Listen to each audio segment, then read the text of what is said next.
show back in the day when it was new. So I mean that's just Wait, I are you was more. watching the same Shaman King? Because mine came out in 2021. Yeah, this one came out. This is the new one. There was an old one that Oh, really? that guy that didn't follow the story of the comic, and this one's the new one that just follow. They're giving the Full Metal Alchemist Brotherhood treatment to this Mhm. show. I like the main character. Oh, yo, The no, not the little twerpy one. The shaman himself. yeah, yo. Yeah, I like him. Kind of reminds me of Kino in some ways. It's just creepy. I never noticed how androgynous he looked. I'm not even getting to that. Ugh. I spent a good part of the first episode trying to figure out his gender. Well, the fact that he was wearing a shirt, open collar shirt. Well, and that doesn't really mean anything in anime. Never mind. Yeah, exactly.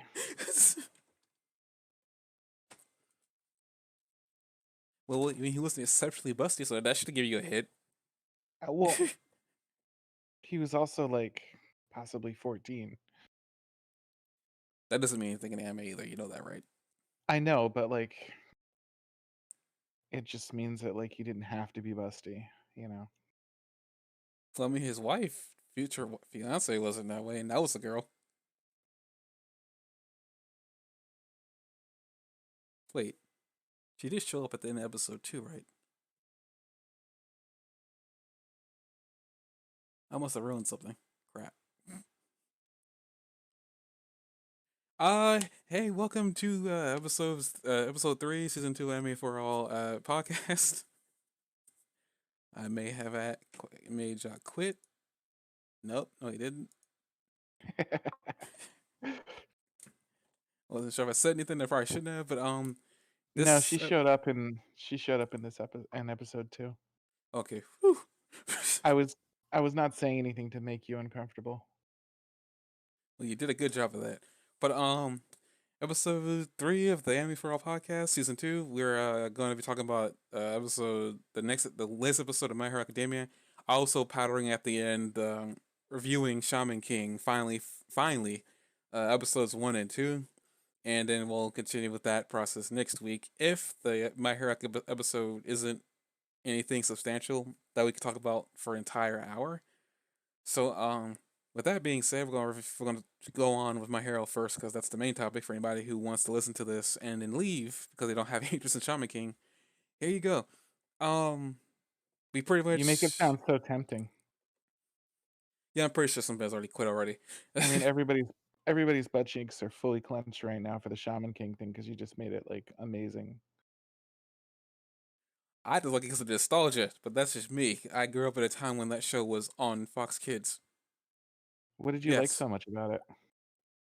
I just like the idea of spirits and shamans. I was very interested in the show just based on that because I just liked the art and how the fights went. Mhm.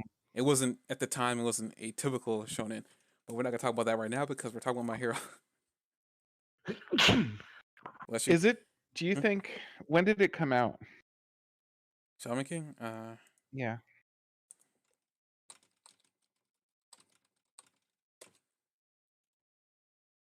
I can look up that real quick. you're not doing a very the good The job. original run was like 98. The 1998. Yeah, the original run was 1998. So basically, they were just riding on the Pokemon wave. No, this really didn't have anything similar. I mean, you can make the argument a Guardian Ghost, but other than that, they didn't capture multiple. They didn't capture multiple ghosts as far as I can remember. I don't remember a lot of the original anime because I watched it all in one go one summer, and I don't remember much of it. And They're the one literally thing having Pokemon battles with ghosts.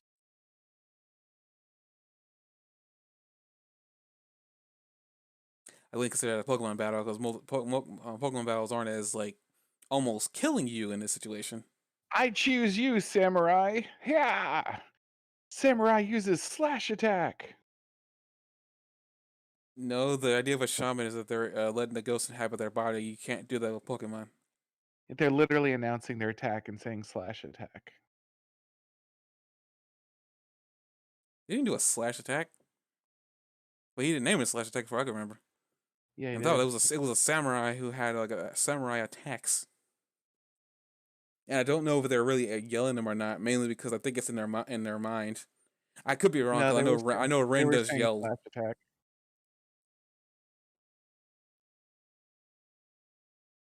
They do not say slash attack. That I do remember. They say slash attack. No, they don't. That I remember. This other Oh my god. this spin-off mangas of Shaman King I don't know about? What the world? That okay, that show that manga really had a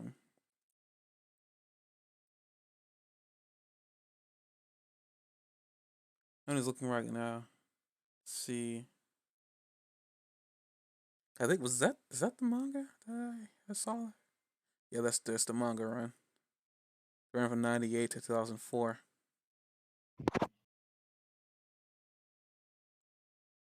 Not a long run. The power of a Shu Shaman 100% integration. Chinese slash dance. He doesn't say slash attack, he says Chinese slash dance. Episode 2, around 12-minute mark, is one of the 3 or 4 times that he says Chinese slash dance out loud, announcing his attack.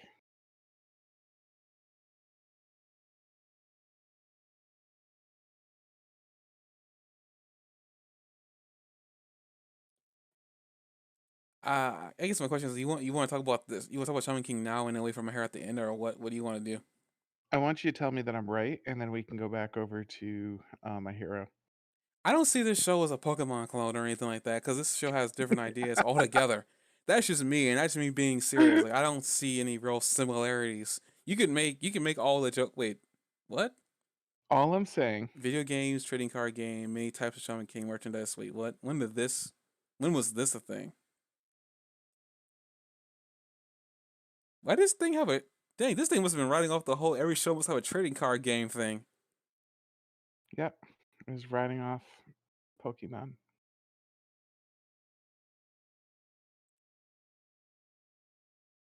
I don't see that many similarities. The only similarities I could see is like the whole guardian ghost thing. But the only, as far as I remember, each character who is a shaman only has has one ghost, Hmm. and they basically fuse with them. That's why the other shaman's trying to get his ghost. Yeah, but from what I remember, he doesn't get him, and he never gets him. I think at some point, I think you can Okay, but clearly see if he did get him, he would have how many ghosts?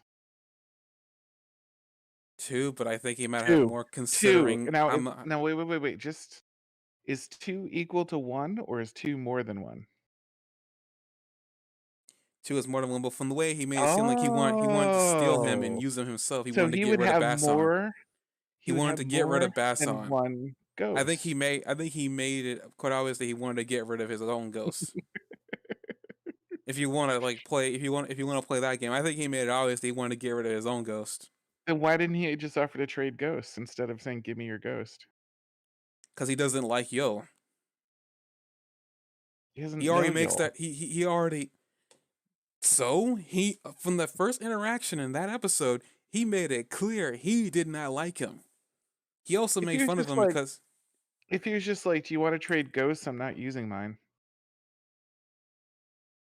yeah, I don't think based on what I know about Yo at this point in the series, I don't think he would. Regardless, like I said before, he doesn't like him. He's already Mhm. made that quite clear. That he doesn't, even if he doesn't really know him all that well, based on his interaction with him, he doesn't like him. He spends the entire episode mocking him, saying, "You can't be friends with your ghost. They're just tools." He literally Mm, goes the entire episode mocking him. At I that think point, I Yo don't is think he has true. in.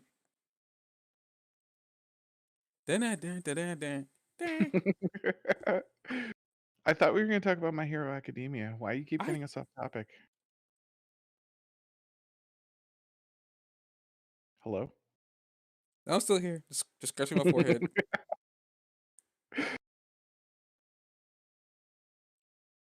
This is why I had a better 2020 that I had this year. That's a burn. Uh, Oh, is that what that was? I'm not real bright, so it helps that you explain things like that for me. On with the show. My Hero Academia. I can't say much happened other than the little bit of I guess what I want to bring up is that this episode kind of brought some light to Tokiyami. Light, ironic, considering he's a shadow, but actually the other person he's fighting is a shadow too. But I guess if we forget to Tokiyami, we first I think they have like a little intermission. The eraser kind of like after the fight happens, we're actually at the end. The beginning of the episodes, we're at the end of the fight that happened last episode, and Mhm. Eraser is giving the original Team A, saying like, "What did you do wrong?" Um, Kaminari's saying, I was cool, I was a badass." Kirishima, like always, saying that he could have done better. He needed to bring the fight. He needs to bring the fight to an enemy because he is a barrier with super strength. Mhm. So like that's the reason I say you need to work on being able to bring the fight to somebody if you're going to be an effective hero. Anyway, um, Sue, I forgot what he says to Sue, but I feel like what he said to Sue is kind of wrong. I did too. I didn't want to be the one to say it because I knew it would been like, "Oh, you just like Sue." But I mean, that was just me. I feel like because I feel like she was the most effective out of the five, but maybe not. I don't know. I think he was saying that like he said that she needed to be able to Mhm. compensate for He told anything that Kirishima goes that wrong. he should be doing head-on fights, and then he told Koda, "You shouldn't be doing head-on fights," which I think are both really good advice. Yeah, I was Because seeing Koda that should, about of like Bug Kid, and I was like, yeah, I'm pretty sure Jog was happy about that criticism. yeah, he's not being smart. He's telling you think. He says, "Oh, that's interesting." Told Kaminari to stop goofing off so much, and then Sue, he said, "Think about how to cover for a mistake quickly, than about your mistakes."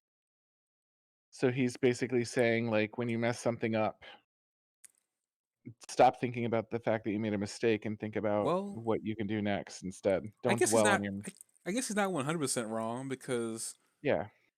it was during the situation she was talking about how they were down a member, and she was constantly on about that. She wasn't wrong about it, but Yeah. maybe she I should guess have it been a makes little bit sense to more. say Maybe she should have been a little bit more quick on the uptake. Maybe because I don't know. I guess when who was it that got taken? Oh, Kirishima. She probably could have like because who took him? reacted. Oh, the beast guy. I think even if she wasn't able to fight him head on, I feel like she still could have tripped him because he was top heavy, wasn't he? She probably Mhm. could have used her tongue and tripped him up. Like on top of that, he wasn't the brightest tool in the shit. But crying out loud, Sue was smarter than he was. Because half the time he was just using his sense of smell as a way to get around sneak attacks and whatnot. But it still didn't You help know who else because hmm, you know who else is kinda top heavy though?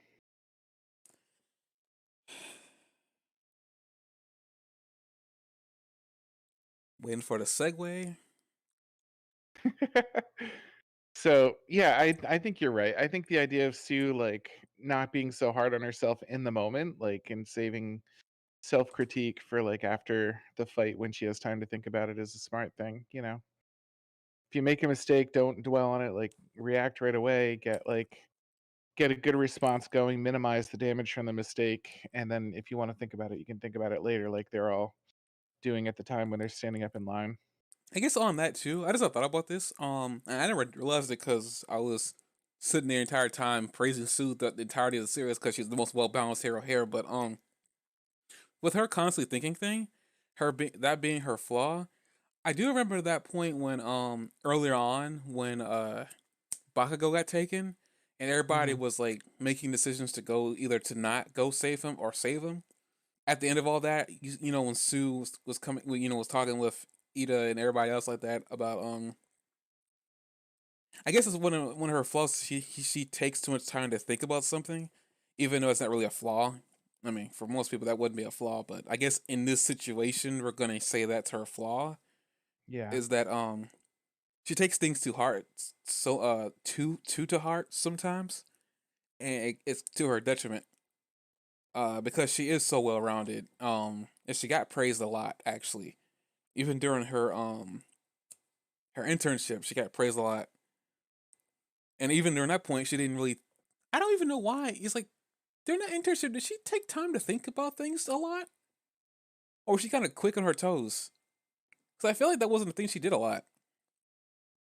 I mean, she was smart, but Mhm. I don't think she pondered things too long. She kind of got everything and immediately started hopping into action. Haha, hopping. Oh my god. That was not on purpose. I kind of just realized it after the fact. I don't know if we can be friends after that. Oh come on, don't be green, man. That was a horrible. That was a stretch. I don't even. I don't even deserve to live with that one. But yeah, I don't know. You can make an argument that Ozawa was right and wrong in that situation. Um, in Kaminari, I guess I don't know if you could make it if you can say that Kaminari was goofing around during the situation because as you saw during the time lapses before what happened to him, he was making he was making good decisions in terms of like they already are wary of him, take advantage of that. Yeah. So I don't know if we could say he was really goofing around because he was making really smart decisions, really smart for him in the situation. Now, granted, Mhm. uh, that his electrocution attack, that that pinpoint thing, he shouldn't have waited so long to use it because they were already aware of it before he even got there. Mhm. So if anything, my critique for him is that he should have been a little bit quicker on the shooting because there was a hole in that net for whatever reason the Vine girl left open. I don't know why she left that portion open and she knew that he was dangerous. I mean, granted, she probably wasn't all that concerned because she was able to defend against it before, so there's no reason why she couldn't defend against it now.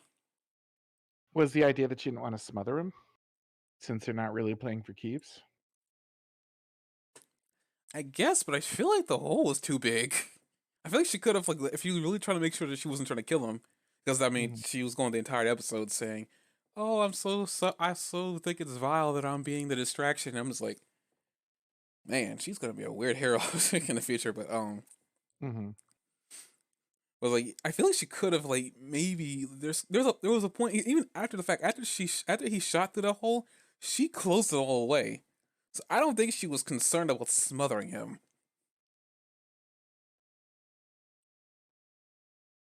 So I don't know. I feel like that was a little bit inconsistent. Mm. Thinking back on it now, I'm trying to make it not a plot hole, but it does sound like a plot hole, doesn't it? like this seems kind of weird. It's like she didn't care about it after the fact. So why did it matter before the fact? And she was already and they were already aware how dangerous he was. They were making a big deal about how dangerous Kaminari was, especially on his own. I guess another thing too that he commented is the fact that you shouldn't be you shouldn't be trying to go on your own so often. You need to be able to you need to be able to adapt to the situation. So I will admit that Kaminari does need to learn how to. I feel like he shouldn't need to be able to be on he shouldn't need to have to be on his own to be able to shock people without hurting his friends. And if Mhm. anything, if that's the case, my theory is that maybe if he is on a group, you know, he needs to have them wear insulation. So that way when he does let loose an undiscriminate shock, it won't hurt them and it will just hurt the person he's trying to hurt. So if he can't control the shock radius, at least he's protecting the people around him. Because I don't know any other way to prevent yourself. I mean, from the way his electricity lets out, it doesn't look like there's any real control to it, which I is mean, why he has. if you radiate electricity, just wear a suit that like collects it and directs it any way you want it. That's also a solution. I mean, imagine if Iron. I know we're going to Marvel with that, but like, imagine if Iron Man had that kind of technology. He could power his own suit because his Iron Man's biggest weakness has always been running out of energy. Not really, because that. Oh well, in the movies it doesn't seem like that way, but he's Yeah, powering he that has a few suit with times. that. He, especially earlier in the movies, before he had like ridiculous tech, like later in the movies, like when he's a big brawler, like running out of material was his big weakness. But early in the movie, like running out of energy was his big weakness. I don't know because like his the that heart thing that he has on him, which is keeping him alive, was how he was powering the suit. There was like a mini Hmm. reactor in that thing. So I don't know if he was ever running out of power. Exit the door, for instance. I He guess he could be literally. argument that power was his biggest weakness. You should But probably yeah, take my. Yeah, you should probably take my word for it. It's definitely his big weakness. But but I guess was that they had that little back and forth. Shinzo was already analyzing his weaknesses and stuff like that. And granted, Aizawa was a little bit nicer to him, probably protege master type of situation going on there. But hmm he mentions that like Shinzo mentions that he wished he could have acted faster with the binding cloth. But Erisa said that if you were able to do that from the get go, he probably wouldn't have had him. He probably wouldn't have had him use it here or something to that effect. That he probably wouldn't have. This is the reason why he's here. He's here to learn. hmm Because it took Aizawa 6 years to master that binding cloth technique. right. So I was like, I wonder where Aizawa learned it from. Because it seems kind of weird that like that he learned it. He took it 6 years to master it, but so Shinjo's now trying to learn how to. He's trying to figure out Unless he's how he. self-taught. That's also a possibility too, but Yeah. probably the highest possibility actually. It's probably the only possibility. But unless Aizawa was inspired by a hero that used binding cloths too, I have no idea. Not much is known about Aizawa's background. Um, Right. but as soon as he was now trying to learn how to, I guess, use the binding cloth faster now, and everybody else is trying to, what Deku blurted out the saying, maybe we should learn, maybe we should come up with some plans to, pretty much to be able to use during the fights. And this is essentially one of Deku's Deku moments where he's like fanboying, uh, with everybody else, like trying to figure out who should do what. And we see each group a little bit. Bakugo being Bakugo's promise saying, you stay out of my way. I'm gonna bulldoze this thing." Yeah, Bakugo's not learning. That's what I'm talking about. He's not growing.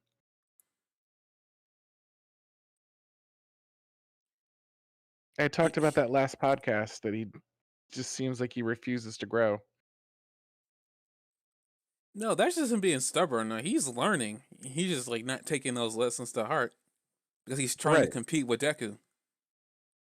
Right. I don't know. Then he's not growing. Even if he's learning, he's too stubborn to grow from what he's learning.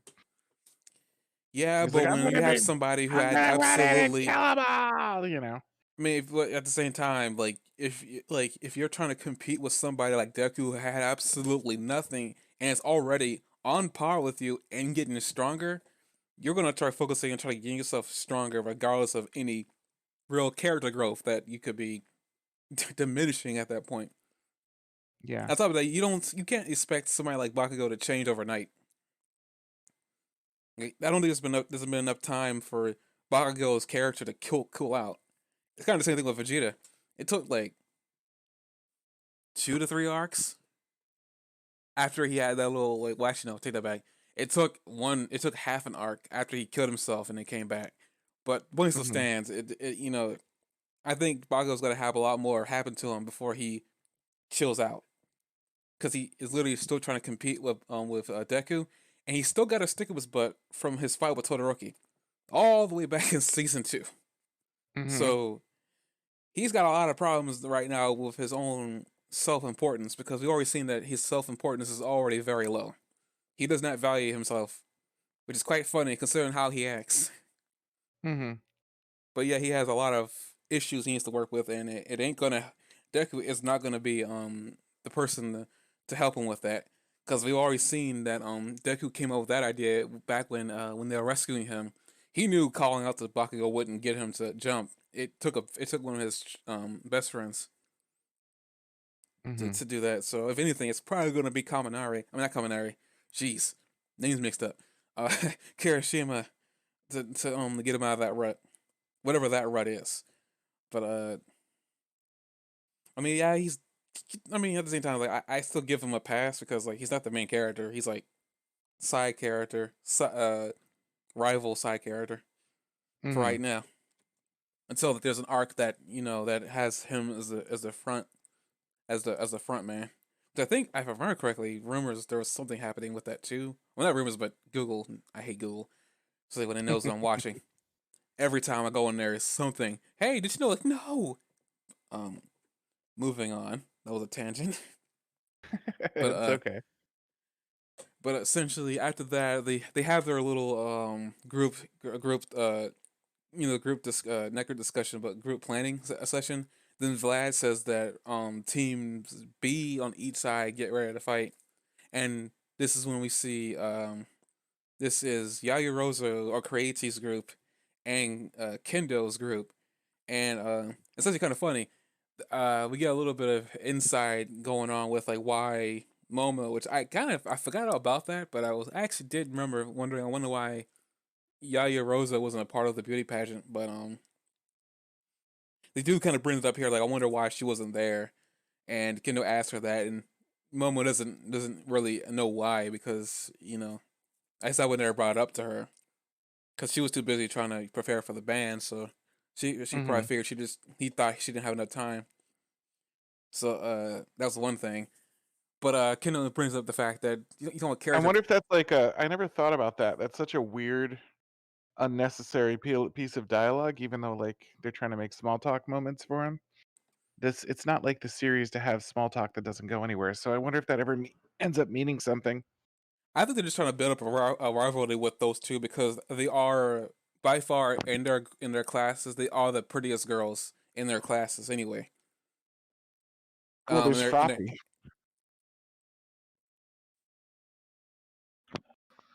and then we don't even know what the Invisible Girl looks like.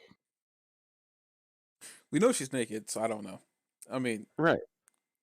People that she comes into contact seem pretty happy about it, or at least surprised. I just It's feel like just she's got to have true. control over her invisibility because it's just so weird. She's invisible 24/7. But they bring up they bring that up. They had a little like thing. Kendall mentions that she's happy that she wasn't there because she wants to have a proper rivalry with her, and this is like the first step towards that. She wants to be able to fight because she's never got a chance to fight her. Which actually another problem, Mhm. another thing too. I didn't notice this. They never fight each other, not once, Mhm. which is even weird because they're kind of similar to an extent. No, Um, they're not. Really? How are they similar? they in their own way like have their have other classmates flock to them. I mean, I know Kendo more so than Yagirozo, but I mean, because I could see Yagirozo if she were to grow a little bit more. I could see her being the big sister of class 1A. I could truly Really? see her like that because she helped them out. Like I mean, she was very happy to help out earlier on when they're trying to catch up for their exams and whatnot. She Mhm. uh she was very happy to help out like almost like an older sibling would if they really wanted to help out their younger siblings. She's to me that was like a very caring sister situation there. I'm not saying she's there yet, but I feel like that was like one of the situations she has characteristics that could lead to her being maybe the big sister of like 1A. I Um feel like her position in life tries to force her into it. Like she has lots of resources. She has her own big mansion that she can invite them to, and things like that. Like, but she doesn't. Her personality is to be completely on her own. Every time you see her, like in her dialogue, she's like, "All right, this is on me. I'm doing this on my own." You don't see that like teamwork feeling, and you don't see that like mother hen feeling from her so much. She's I just doubt like, she's I doubt so because like a lot of times I've seen her, she's been with some people and she's never really but gone she's out always because so she's always caught up in her. produced. Hmm? She's always caught up in her own insecurities and her own problems too much to like be a support. Kendu like Kendu's very like confident in herself and she knows her limitations. She even looks at her and goes, "You know, my grades aren't as good as yours, my quirk isn't as good as yours, but let's be rivals." You know what I mean? That's a pretty confident way to handle things, you know? Like she's just like, "Yeah, we're going to be rivals."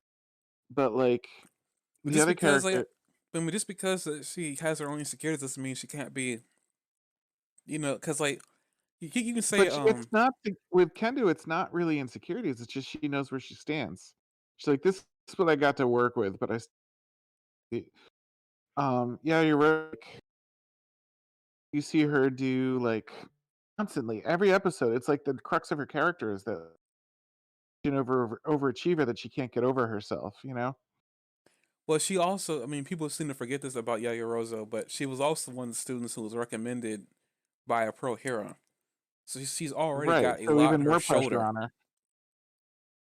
So she doesn't have that outward reach that makes her a big sister character. Like I would think almost any other female character right now, personality wise, not necessarily position in the group wise, personality wise, almost every character has a better personality fit for big sister. Like Acid Girl, I could see being a big sister, like someone that everybody goes to for emotional support because she's so accepting. You know, Uraraka has that temper, and I I could see don't. her like I disagree with Haraka. Uraraka has a short temper about certain things, and you know that she's like really loyal to family. And I could see her getting ticked off if somebody hurt one of her friends and taking the front line and being like, "You leave them alone," you know, and being the big sister in that sense.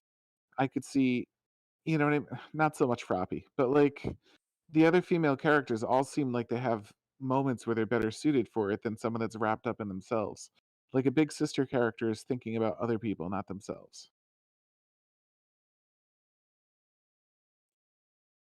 I kind of disagree. I mean, and that's what the whole this thing in itself. Because like, what I've seen from her, she's been trying to help everybody else, even with those insecurities that she does have. Because typically, Mhm, even in a sibling relationship, I mean, I'm just saying you don't notice because you have siblings, but even if you're an older one, you still have your own insecurities, and sometimes those do take priority accidentally. mhm, Because I mean, during the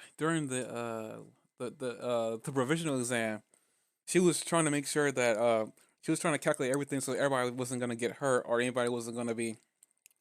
She seemed to me that she was at that point she was really trying to make sure that she was protecting everybody the best that she could, but it even was if like that came it at the was detriment. framed in the mindset of, like, being an overachiever, not really framed in, "I love these people," you know? Sometimes older siblings can be overachievers in that regard, regardless of like how. I think what I'm saying is like I don't think a big sister type of character or a big brother type of character or like in a sibling relationship thing going on there with the older sibling is there has to always be outwardly like um what's the word like overly protective Mhm, to an extent, or like they have to be constantly thinking of others. It's not like I feel like in anything, like if I had to make some comparison, Ken was probably the perfect older sister. I'd say that she's probably Yaya Rose is probably the flawed older sister, mhm. but they're still You like. see, Kenda's always putting herself out there, like, when she's, like, managing the blonde guy that's obnoxious. She's like she'll bash him on the head and she'll speak for the group and say we don't represent what he's thinking at all, you know, or something like that, where she feels comfortable speaking for the nest, so to speak, you know. When she was teaming up in the fight against the gun guy, like she was being very selfless about it, you know what I mean, and working into this and saying like very protective of her teammate, but also in a protective way, you know what I mean, not in a heroes take care of each other way, so and I need to be a good hero way, but like actually caring about that person, you know. And there's just like a lot of moments like that where you just see her doing that, you know what I mean? Like supporting them emotionally and like not just protecting them literally, but also supporting them emotionally or managing them as if they're like almost like children, you know, like our little kid siblings, you know? You don't see that with her at all. She's not a class rep. She's not. Is she a class rep? No, that's Ida. Yeah, that's right. She's the So vice president. Ida's like not a class rep barely at any. Like when's the last time he did something class rep like? But that's a different story. But I don't know. She just doesn't have ownership of her group in the same way that Kendo does. Again, perfect older sister, flawed older sister. Because I mean, not all older siblings are like are gonna be Kendo, for that matter. Shit, I'm not. Mhm, I have a little sister, but I'm like I'd say I'm probably more like Yaya Rosa than anything than I am like mhm. Kendo. Like that's what I'm saying. Perfect older sister, flawed older sister. They not all siblings are made equal. Yeah, That's but the that being unfortunate said, truth of the matter. I don't think the other characters look at her as a sister, an older sister. Like, who I mean, looks up to her? I have to probably go back and watch the episodes again, but Who has that kind of relationship with her where they treat her like a sister? There's a few people that treat her like friends or like one of the girls or something like that, but there's not really anyone that treats her like you're my sister. I don't think any of the Class B like treats Kendo like that, as far as I can tell. I mean, the closest you could probably make the Um, argument is that metal dude. Who I forgot his name. Episode 93, season 5, like a lot of people like just straight outwardly say it, but like the other examples I gave you of like when she represents the class and says we don't feel that way about this and stuff like that, like you see everybody kind of ganging up with her, and she really does represent the class, like emotionally, not just because it's her job to speak for them. You can see that she really has her pulse on the group and how they feel about situations.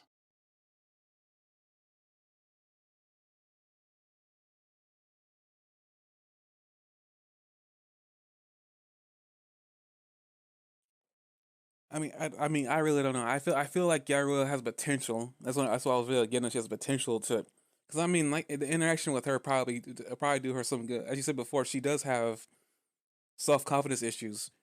But I mean, anybody ever can have Hmm. self confidence issues. I mean, and just because she had that moment with Todoroki that helped her get over at least the first hump doesn't mean that she doesn't still have them. Because I mean, you can make the argument that some of these people should be over their problems. My argument is that Todoroki should be Hmm. way over his issues with his father, but he's not. He's just not. Hmm. And I don't really care about like he's had his because of the things that's had happened in his life. Like that talk that he had with Midoriya, I believe with the kind of effect Midoriya does have on people, that should have solved Hmm. everything in my opinion. Well, not everything, but like it should have solved. It should have solved a good majority of it. He shouldn't have problems using his firepower. He should not have problems using it because Hmm. that mental wall that he has would have gotten shattered. And Deku told him that it was his quirk. And by the way, Todoroki, that's one quirk and not two. Technically speaking, you're only using 50% of your hidden potential. Hmm. I Because don't like, think every character has. I don't think every character has self confidence issues either, though. Like, what's Invisible Girl's self confidence issues? that she's constantly invisible. I mean, she's Yeah. so confident she literally walks around naked. And then there's like Midoriya, I think debatably doesn't have self confidence issues. Now I think he has self guidance because I mean he's always really trying to work to that he feels that he doesn't feel that he's worthy, even though he's had several people on countless occasions. One of them, All Might, constantly telling him how worthy he is of this quirk. He's constantly been fighting that whole thing. I'm But pretty sure I he's mean, gotten like, better about it, but I feel like he's still got that self confidence. Like he doesn't feel that he's worthy of this quirk. Like he has I to mean, feel like how often does he have a speech that's basically the equivalent of "I don't care if it's impossible, I'm gonna do it anyway." You know, yeah, but that's like, he's constantly trying to, even though he's already proven himself time and time again, he somehow feels like he mhm, has to constantly prove himself in every situation mhm, that he's ever in, and I find that kind of weird considering that he's already proven himself time and time again. He literally got the right before Night Eye died, got his approval. Actually, mhm, he got his approval like way before he died. But I mean, right then in that moment, Night Eye pretty much gave him this Midoriya stamp of approval as he died. He got Miori's approval. He got the girl with the spiral energies approval. He got emo kid. I forgot his name. Sun Eater. He got Sun Eater's approval. He got mhm, so many people's approval. He even got Bakugo's approval. Somewhat as a character that would have been like the hardest person to get approval from, considering mhm, their background with each other. Like so many people have like been so surprised like his growth and stuff like that. Like I don't know why he has to constantly feel like he needs to prove himself. And maybe there's something hidden that I'm not thinking about. But at the surface level, from what I can tell, he seems to have this confidence problem where he doesn't feel like he's good enough, he's worthy enough. Granted, Miorio, the situation with Miorio, I can understand to an extent because of how much like those two are similar. It's ridiculous, but the Hmm. only thing different about Miorio is Miorio was born with a quirk, and he had to make that quirk work because it was trash at the very beginning. But but he proved himself that even without the quirk, he was still strong. But it's like I still feel like Deku's is at this constant spiraling thing, and maybe it's for a lot of characters too. Like my issue too, some of these characters too, they're constantly in this spiral of like I don't deserve my biggest problem with Todoroki is that he has this issue with his father connected to his firepower. I get it, your Hmm. dad was a horrible person, but it's still your quirk. Use it. Is that a self-confidence issue, or is that just him being stubborn about not accepting the fate that his father's choosing for him? If he is that him just being like, "I'm not gonna be your ego problem solution No, for because you," or is that the thing is, I feel like his problem right now with his father with his fire quirk. He's past the whole, um, why I was created in the first place type of thing because he kind of made that quite clear when he was fighting with him when he was talking to his father the first time in a while about how he was proud that he used his fire side. Like he said, I didn't even know you were there. I completely Mhm. blocked everything else around me. At that point, tells me that he's gotten over the whole why he was created situation. I feel like there's something But I deep in still his wouldn't mind chalk that that he up as doesn't. self it's almost the opposite, it's almost arrogant that he thinks he can do it with just his ice. Yeah, he has a lot of issues in and of itself, but I still feel like a lot of it, the crux of a lot of his issues are with Endeavor because I Yeah, mean, but it's he's not I don't think it's he's not a. self-confidence that's the problem there. I don't know. I feel like there's some confidence there because he was about to fight Bago with full power, but he didn't. And I don't think it had anything to do with Endeavor at that point. Yeah, and he still won. It just doesn't strike me as self-confidence is the problem. Maybe some sort of emotional vulnerability of some sort or some other issue is leading to it, but just because he has an issue doesn't mean that that issue has to be self-confidence. Okay, what He about this? seems pretty I just not comfortable thought with his about this. abilities. I just not thought about this. When he Yeah. was in that fight with his Bakugo, he was going through his mind. I feel like to me, especially when he was about to use the fire ability and when it dissipated, and the look in his eyes and like, should I be doing this? Should I be doing like I don't know, like I mean, maybe that's not self confidence, maybe that's something a totally different type of situation He altogether. feels conflicted, but it's not a lack of confidence. But each character has their own problems. If even if they're self confident, I'm just gonna blink at the entire situation. Each Oh, character I'm has sorry. their So own what are Sugar problems. Rush's problems? What? What is Sugar Rush? What you said each character has their own problems. What's Sugar Rush's problems? Sugar his power just sucks. His power sucks, but he doesn't care. Personality wise, he doesn't have any problems. He probably got his own problems. I mean, we haven't really been a one on one with each You character. said that each character has its own problems.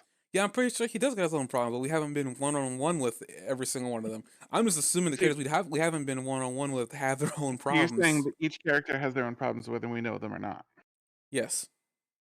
So you're just, in other words, I'm right and you're wrong. That's basically what you're saying.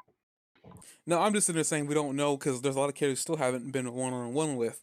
We don't know anything about his like Sugar Rush's like personality besides that he can cook, which apparently garnered all the girls' attention, which is kind of funny. But I guess in Mm-hmm. Japan, girls like sweets, so they're just another one of those Japanese jokes. They're But like, yeah. serious Japanese joke. But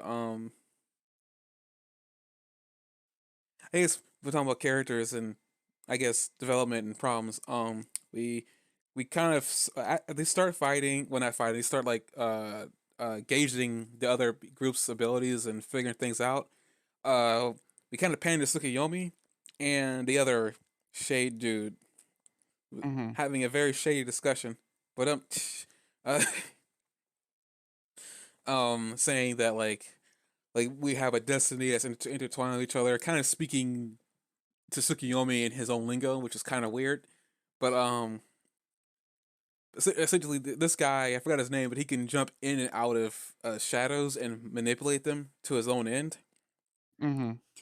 Uh, but essentially, what is happening? Because he was sent out by Kendo, because Yairus's group caught up to them. Well, the Dark Shadow caught up with them, and then Kendo sent out the Shade Dude, we cut away from them after they bounce off each other because they do like a very weird like jump in the air and push each other with their feet outwards type of thing, and they disappear, Mm-hmm. and then Shay disappears, but we don't know what happened. We cut back to Yayorusa's group as they're running towards them, and we see Dark Shadow running right at them. And it's like it's quite clear something's not right because Dark Shadow's saying it's not me. I had no control over this. This is probably the second most personality we ever seen of that of that thing. Mm-hmm. Which is kind of funny. Um, That thing strikes me as so odd. what the Dark Shadow thing? Yeah. And you're not wrong. It is odd. I still don't understand. I still don't know if that guy's head is a bird. From what I can tell, it's that is what his head actually is. But I still have suspicions that it's not. But He's maybe just gonna not. pop his hat off one day and he's gonna be Krillin. Oh dear. Hi guys. Oh dear. I wish for a shadow with the Dragon Balls. Oh dear. Um, we like the Dark Shadow is attacking the group now. Midoriya is realizing that everybody's like, "What's happening?" Like Midoriya says that there's not enough darkness out there for him to lose control over his shadow, and he realizes that the Shade dude has jumped inside of Dark Shadow and is controlling him. And we start having like after the fact, Invisible Girl, who's along with the group, uses her light refracting ability and pretty much phases him out of Dark Shadow, making Dark Shadow weak enough for Tsukiyomi to get control back over and get control over him again. And Shade Dude jumps Mm-hmm. into another shadow, starts running around the pipes, revealing in his own little epic monologue that he only he only interacted with Tsukiyomi to get him to think that he was truly after him, when in reality they were after Yaoyorozu the entire time. Um, which is weird in its own right. But as he's saying that, he says it out loud. Tsukiyomi is like above him, saying, "Is that right, huh?" And as we get to that point, we go back in time. We go back to season 2 in a flashback because Mm-hmm. I forgot he placed third. I literally forgot he placed third. We also find out who he had interned with, which was Hawks. Um, they did a good job hiding that because I completely forgot he was interning with somebody. Because he does mention he did get an offer for somebody. We didn't know who it was, but we everybody forgot he got an offer. Find out it's Hawks, and then the internship, the first invite he got, he just wanted to learn about what happened over in USJ because he was there.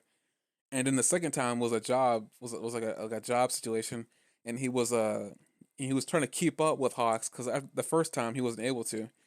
And we see that Hawks is clearly faster than everybody because even his sidekicks have a hard time keeping up with him. We see that after like some training, Tsukiyama's gotten the whole over fusing thing with Dark Shadow going, so he's a little bit faster. Right. As the end that trip, as he's about to go home, Hawks tells him, "Do you got a minute?" And pretty much we cut to him at night flying in the sky, uh, pretty much telling Tsukiyomi that his potential is very limited because of the way he's thinking.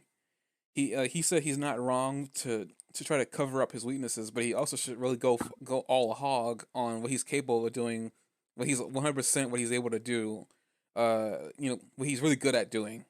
And essentially, Tsukiyomi ends up taking that advice and essentially learns how to fly um with Dark Shadow, which now I can say this, in the manga that I saw this of, it looked very stupid.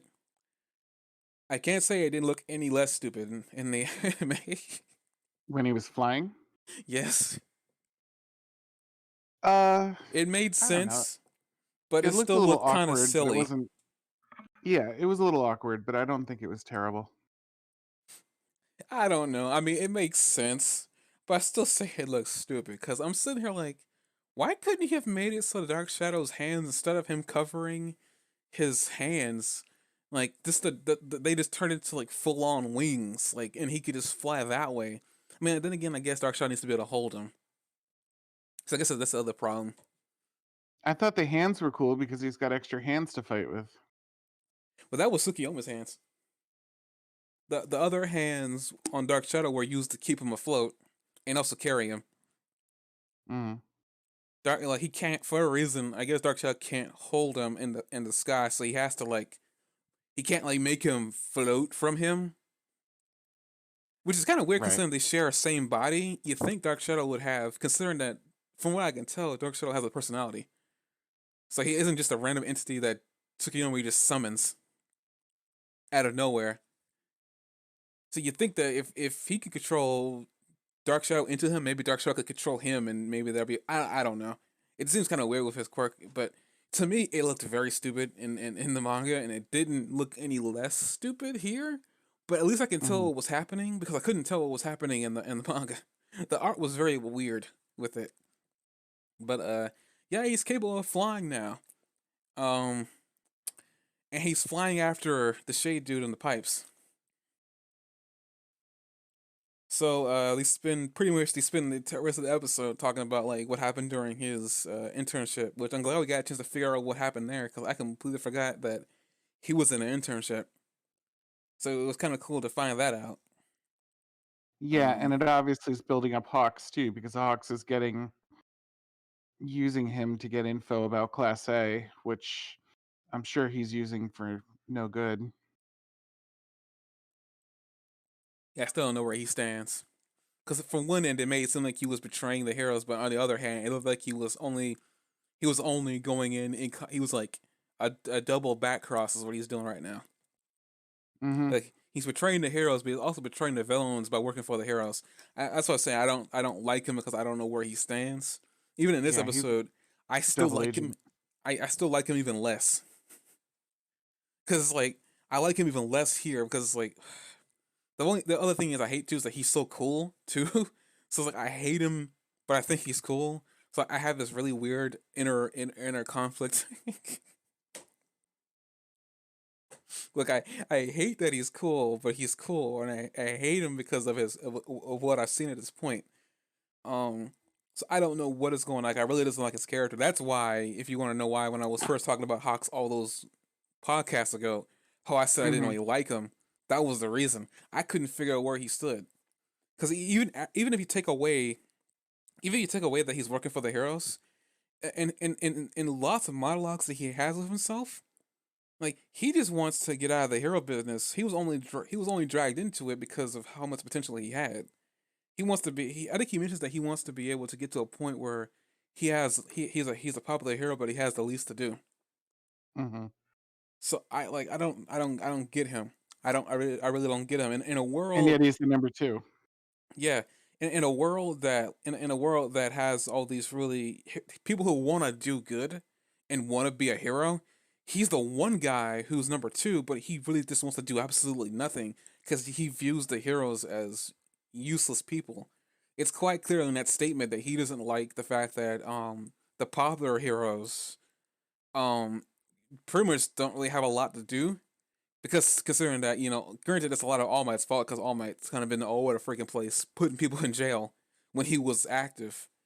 But it's even kind of funny too that he feels that way. But he says that he doesn't have the presence like that All Might or Endeavor have to be number one. And we can even see as a kid he had an Endeavor doll, so he was definitely a fan. So it was one of those things like I don't understand what his situation is. I don't understand where he's coming from. It seems like Mm-hmm. all over the freaking place. I just don't like that. I just don't like that. I don't know where he stands. Every other character, I can gauge where they stand. Him I can't, and that's a problem for me. Cause Right. that's how I gauge if I like a character or if I want to stick with a character long enough. For right now, he's in limbo until I can figure out what's going on with him. But yeah, I don't know. That's kind of where I'm at with him, and I think that's pretty much the episode. I didn't watch the preview. If you did, you can probably talk about what you saw because I didn't see it. I did. Hang on a sec. I'm just peeking at the moments from the rest of the episode, see if I can think of anything else that you're not saying. I'm pretty sure there's a lot I'm not saying. I love the battleground, just in general. Like the way the pipes and everything in this world is usable by so many different variations of quirks that we've seen so far.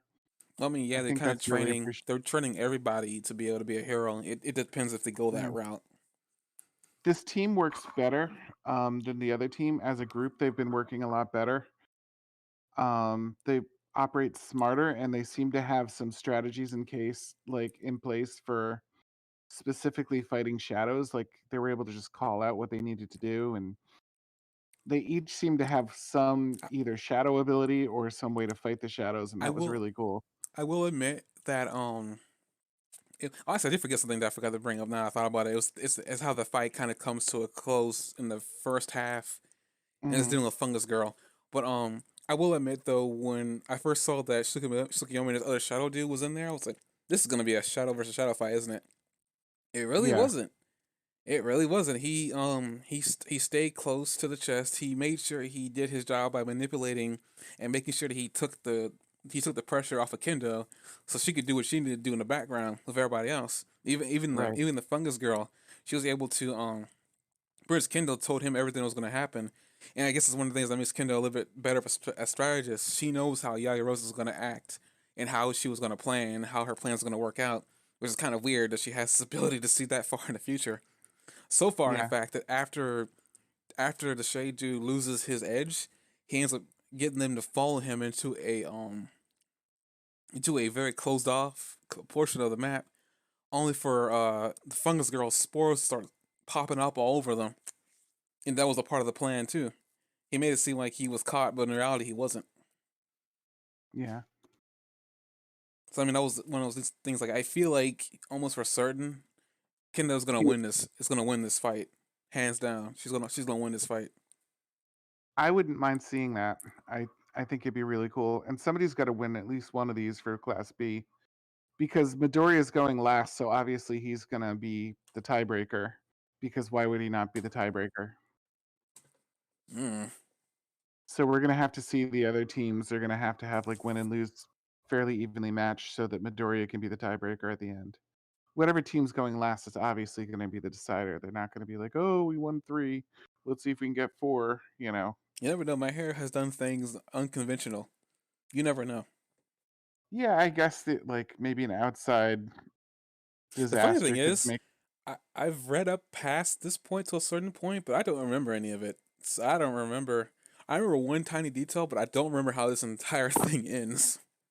Yeah, So it's up in the air for me right now. I don't know. I don't even know how it ends. This is one last bit of information that I do remember that I'm keeping in the back of my brain because I really want to talk about it when it comes up. But other than that, like I don't really have much. Like I don't remember much about how this fight goes. I don't even know if Kendo does win this one. Because like I said before, I Team B's got to win, and I feel like with what they're doing right now, it's setting Kendo up to be the winner. I think it would be great if they did. Another just more of a side note thing. Um, I feel like a lot of the characters in this are inspired by like other series, like we were talking about. The guy from the last one kind of reminded me of Sasquatch. The shade guy kind of reminds me of Alice in Wonderland style art. Um, if you look up Batman animated series and you look up the Mad Hatter, the grin on the Mad Hatter is really similar to that guy's facial expression. And I also got like Cheshire Cat feelings from it, like how Cheshire Cat fades into nothingness and like becomes invisible, but all that's left is the smile. When this guy melts into the shadows, a lot of times you can see his smile, and there's like that Cheshire Cat kind of Alice in Wonderland feeling to his art style that I thought was really something I appreciated. I get the Cheshire Cat vibe from him, but like I don't remember much about Mad Hatter. He wasn't one of the villains I really liked anyway from the Batman's world. But eh, He always had that same smile. The Mad Hatter in Batman the Animated Series always had that giant, big, toothy upward smile in the exact same way. And little white eyes, white beady kind of eyes. No other animated iteration of it except for the Batman animated series, and even then, the early artwork because they change artwork style in the last season, and then he doesn't look like him anymore. But I think they were probably drawing that version of the Mad Hatter with a Cheshire Cat smile anyway. So I think you probably just fall back to the Cheshire Cat in general from Alice in Wonderland. I But I mean, thought as that was this a whole really this cool. old mods thing. I mean, there's a lot of Star Wars references throughout my hero anyway with street names, I mean, and Hmm. it's no secret that Japan likes Star Wars. So I mean, and I'm pretty sure they pulled some stuff around. I mean, a lot of people made the comparison of Todoroki with Zuko, but the creator said he never it was either that he never heard of Zuko or that no, he wasn't based on Zuko. Hmm. You make the comparison that where the burn mark was and everything, and the problems that they had with their father. It just makes it seem similar to an extent, even if it wasn't. And I feel like a lot of these things are unintentional, and it just because the Western audience is comparing things to things here, it's gonna come off like that. Huh? I wonder if he knew about this guy or not. Type of situation. I mean, it's a stretch, but it does it seem like a thousand? If you start thinking about that guy as like Cheshire Cat inspired, is it 1,000% a coincidence that one of his buddies is a mushroom character? Like, I might be stretching it way too much there, but I mean, I'm not Alice in saying. I mean, Wonderland. all I can say. I mean, I know there's a lot of manga creators in Japan won't ever admit if there was really an inspiration to something unless they really want to say that there's an inspiration. But like I said Yeah. before, there's a lot of coincidences sometimes with certain people when they make certain things. And I'm not sitting there saying that like there's no way that Cheshire Cat didn't have any influence or even Mad Hatter for that matter. Um, Mm. but I feel like if it was a Mad Hatter inspiration besides the face, I think he would have given that guy a top hat. And who knows? Maybe there was some like past iteration of that character Shade that we don't know of because on the Wikipedia they actually show you various designs of certain characters before they got their final design. There's a That's possibility interesting. maybe there's a possibility that maybe there was a previous design of this character that maybe had a hat, and that might prove your point there. But as far as like the street names of Star Wars, that was pretty much. I mean, he never confirmed anything, but I can tell that there's no way Tatooine Street. There's no way you came up with that name by yourself. That is not a coincidence. That was taken from Star Wars.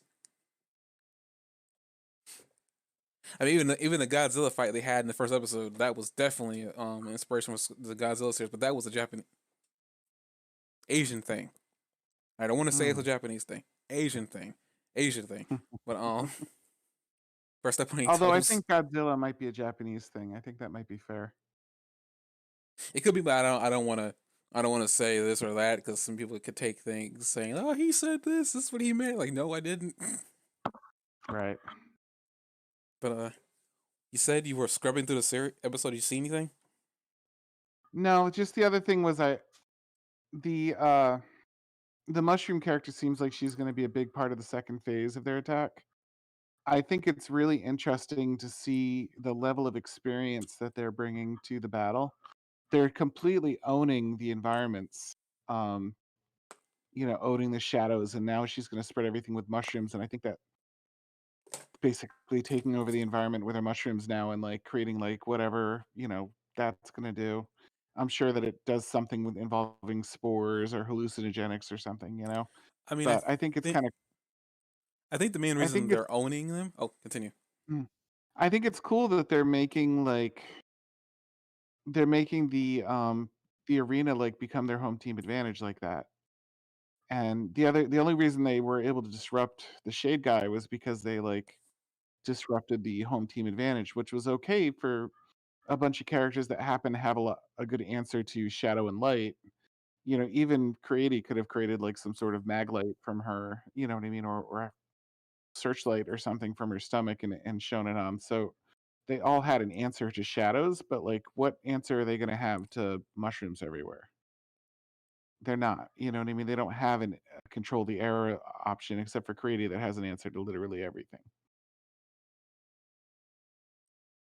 That's true. I think the main reason why I think they're kind of doing it is I think it's one of the things where it's like in the very beginning of this, before this arc even started with the first fight, they mentioned that Class 1A, their advantage is that they've had their studies interrupted on several occasions, and they got like on the field experience. And for a lot of the series, the biggest the biggest note that was ever stated was that Class 1A has had a lot of opportunities to like have like on the field hero work, but unfortunately that's kind of been at the detriment of their school studies. 1B on the other hand, they haven't had anything interrupt their school studies, not even one thing. So I think it's one of those things where I think it's showing that they had time to be able to go over the material and actually learn it and absorb it more so than Class 1A. And at first, you probably wouldn't think that wouldn't be able to that wouldn't have much of an effect on them. That wouldn't have much effect on progress. Pretty much you would think that physically doing something would actually be a lot better for you in the long run. But I think it's like it's one of those things where showing that you could be a physical learner or you could be a book learner and you still come out at the end. Because they even said I think at some point someone mentioned that they've been working on their quirks too. They've been like working on pushing their quirks to a certain point too. So I think it's one of those things where it's a combination of that. They had a different experience going to UA than everybody else did, and they're trying to like prove that they're not gonna be the butts of the jokes. They're not gonna be the jokes of the school with 1A being the winners and whatnot. They're proving that they really want to be able to outshine them, even if they are on good terms with everybody. Well, except for the guy who talks too much, but everybody seems to be friends. Everybody seems to be friends with each other, but they want to prove that just because we're friends doesn't mean I don't want to beat you or be better than you. Yeah. So Which is a I think very common theme. Let's both kick ass and see which one kicked the most at the end. so it's kind of showing that they're definitely like really it's situational as you said before. It's really just a battleground that's being really good for them right now.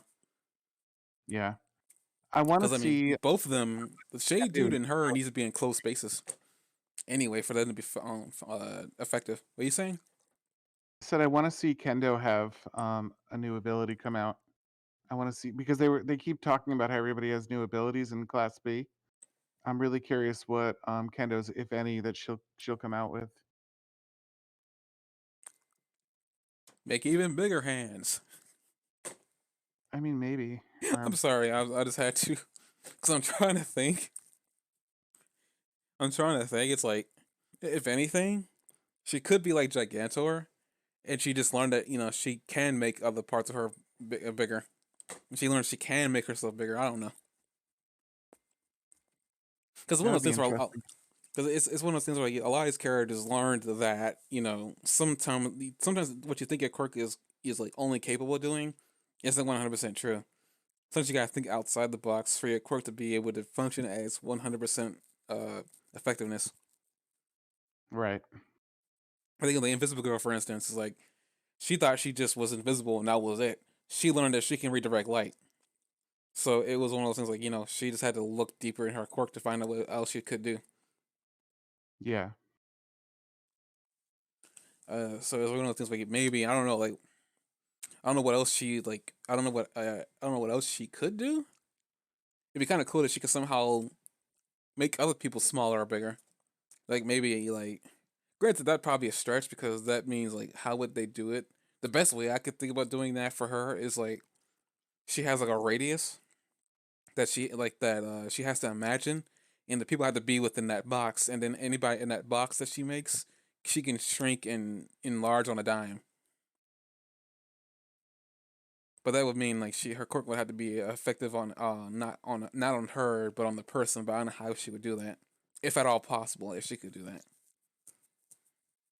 Yeah. Which is a stretch, by the way. I don't know, so I really don't know. Honestly at a loss. Like, part of the reason I'm looking forward to this because I can't think of what they would do with their power to make it more valuable. I mean, it could just be something she does with her hands. Like maybe she picks up the Hulk clap or something. Where she claps her hands together and creates a sonic wave. Like maybe the physical manifestation of her quirk is not like affected, but she learns something new to do with it. Or maybe it's just something as simple as like she's created her own form of like martial arts or something.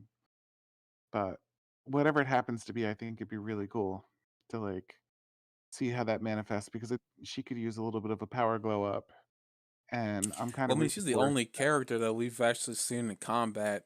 Her Tetsu Tetsu, and I think his name was Momo. The guy who talks too much. Um, Yeah. I think that's the only. They're the three people we've only seen in combat. Well, besides the Well, Vine Girl we too, saw a we've lot seen of them her. in the. Yeah, I was gonna say we saw a decent amount in the tournament, like even in the battle royales and stuff. I don't know. A lot of those characters seem new. Like that A Pony lot of Girl, these for instance. characters seem new. That Pony Um, Girl that's in there. I don't think I saw her at all. Um, That fungus girl, I know I haven't seen her. The one with the Uh, Lego head doesn't seem familiar to me. the manga dude we have not seen, the guy with the comic book face. Like, I think Yeah. there's a fairly amount of characters we have not seen. They might have been there, but we've not seen them. Yeah, or Um, maybe we saw them for like 2 seconds running in the initial race or something and like a didn't lot of them, we don't realize know it, what they're but capable of doing. exactly. So even if they could be improving their quirks, like we don't know what they're capable of doing to begin with. That girl with the scales, we don't know what she. We don't. I don't think she might have been in the race. I just don't remember her, but I don't think I ever saw her fight. Uh, and I think she's supposed to be in Class 1B. She was the one who got recommended from a pro hero. I think I don't know. Um, I could be wrong about that. I think they do. I think Class 1B does actually have recommended students from pro heroes. I think. And if they do, they don't mention them. But Class 1B is like the one class that they always seem to pair up with 1A anyway. So they have to be formidable in some way. But I guess with that, we can, I guess, end the topic discussion of this. I guess I was wrong that we didn't have much to talk about on this episode because we talked about it for almost an hour. Yeah. So I was wrong, and I will gratefully take that L. I guess quickly, well, before we hit 2 hours here, we'll quickly go through Shaman King because it was already made Okay. obvious that you don't have an interest, you don't really have much of interest in it, but you'll watch it to see what's happening. Um, I haven't made up my mind. There was some things like the initial hit of the animation style. I was like, "Oh no, I hope this whole thing isn't like this with the weird foreheads and the creepy looking man babies and stuff like that." And then they seemed to settle down the animation style a little bit after that, and I didn't mind it as much. But there was a few little like twists and turns like that that threw me off. um, I'd like to welcome the 10 people, the 11 people that that just came in here. Did we get Welcome rated? to the podcast. So they Cannibal Cat, Cannibal Cat. Oh jeez, I butchered your name. Sorry, butchered that name, Cannibal Cat. Well, welcome. And yes, Bar. There are no weird foreheads. They came in at the wrong time when you were saying that. I mean, you got to keep in mind though, like Jock, with this series, this Yeah. is a reboot of a show that came out like years ago. So there are gonna be things in it that are just that you don't see in anime today because it's a reboot of a show that came out a long time ago. Well, Um, even then, like I was just so turned off by the initial set of animation from it. It really does hit you hard and not consistently with the general look and feel of the anime after the first 5 minutes. Another thing too about this anime, I think this was during a time when like animes like to do, like to shock you, like do like quick Mhm. shocks to you. Because I know another anime that does this, which is, and it was jarring at first, but then it got cool. Was a show called Yu Yu Hakusho, which I mentioned this to you before. Um, that anime starts off not how you think it's gonna be. It pretty much starts off like a slice of life. The main character gets run over by a car, and all of a sudden you're thrown into a spirit world where you're killing demons and solving mysteries. Yeah. It's a I 180. mean a lot of animes do this where they like just start you off with something that's just specifically designed to throw you off balance. Even Trigun, episode 1 of Trigun really throws you off too, don't you think? I hate you bringing this up because I don't remember much. Episode 1 of Trigon is like this nobody knows who he is and it's like blah, and he's like running around like making a maniac out of himself and it looks like that's they never give you really any substantial hints that there's anything else. Like later you know what's really going on, but like in this you're just like, oh my god, this is the stupidest, goofiest, like slapstickiest anime I've ever seen, and you have no idea how serious, you know what I mean, and tragic the tone is going to be by the end of the series. But I guess with tones, if we're gonna talk about tones, actually, is like I almost didn't make it past episode 1 of Trigun because it was so raucous. jeez, but talk about like Shaman King, like it had a really semi dark beginning because I will admit this, there are things I do remember about certain characters and relationships and whatnot, such as well, the very first episode we were welcome to a birth, um, and it's like a typical birth, um, it's a birth about bringing the Antichrist into the world, which is what I am equating all that what happened in there to. Um, First they say that she's only giving birth to one kid, and there's some people some of the shamans are saying that there was some like there was some like end of days coming, and this woman was going to give birth to an evil entity of a soul is what I believe what they said that was coming back to life, and she was giving birth to it. She gave birth to it, and the baby, well, not the baby, the spirit attached to the baby started talking as if it was the baby itself, which is very confusing and very creepy. By the way, I think this is probably the first show in a long while where babies were creepy. So, The baby is extremely creepy. It's got like its so eyes are like which is giant ass hello. marbles, and its head just barely covered by its lids. It's got like Family Guy baby eyes. Well, I think the baby talk. We just lost two viewers. Oh, Moving on, but yeah. But then the baby ends up flying off, saying that thank you for giving birth to me. I will come back to kill you. Blah blah blah. Yada yada. Then we find out that she was giving birth to twins, and the other baby came out. They brought birth, and they were this older man that was saying that we need to kill him because he could also be evil too. But she said that no, he's gonna be the light that saves us all. Um, we don't know what happened there because they cut off from there. We don't know what happened to the two children. We know one of them is out there by this point in his teens. I mean, I Um, feel like it's not a coincidence that these two good and evil characters in the series are about the same age, look sort of similar to each other, and one's good and one's evil. So I imagine that that's why. I'm gonna just say this right now. Like, if you're expecting new ideas, cut that out. What do you mean new ideas? I'm saying that it's No, they what I'm set up saying is two that I guess if characters. you're expecting because stereotypical stereotypes, I think this anime, if I remember correctly, is very stereotypical. Like, I mean, good and Uh, evil twins and whatnot. I don't think there's gonna be. I could be wrong because I don't know what happened in the original story. All I know is what mm, happened in the anime that first came out in Fox Kids all those years ago. And right. that We have a good character set up by the end of episode 2. We have a good character set up and a bad character set up. They're both shamans. Um and they fight each other, and they're both surprised by how powerful they are and how one's making good work and one's making evil work, and that's about it. So obviously they're the babies. It just doesn't seem I like don't it could be think anything else. Ren. I don't think Ren, that guy you see in the fight in episode 2, is the baby that was here. Because like The Ren baby that isn't was what? Ren.